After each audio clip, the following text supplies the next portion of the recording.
أعوذ بالله من الشيطان الرجيم. بسم الله الرحمن الرحيم. إذا السماء انشقت وأذنت لربها وحقت وإذا الأرض مدت وألقت ما فيها وتخلت وأذنت لربها وحقت يا أيها الإنسان إنك كادح إلى ربك كدحا فملاقيه فأما من أوتي كتابه بيمينه فسوف يحاسب حسابا يسيرا وينقلب إلى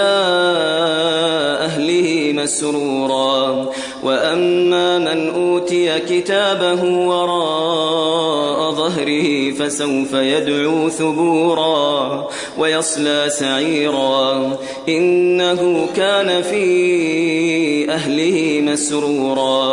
إنه ظن أن لن يحور بلى إن ربه كان به بصيرا فلا أقسم بالشفق والليل وما وسق والقمر إذا اتسق لتركبن طبقا عن طبق فما لهم لا يؤمنون وإذا قرئ عليهم القرآن لا يسجدون بل الذين كفروا يكذبون والله أعلم بما يوعون فبشرهم بعذاب أليم إلا الذين آمنوا وعملوا الصالحات لهم أجر غير ممنون.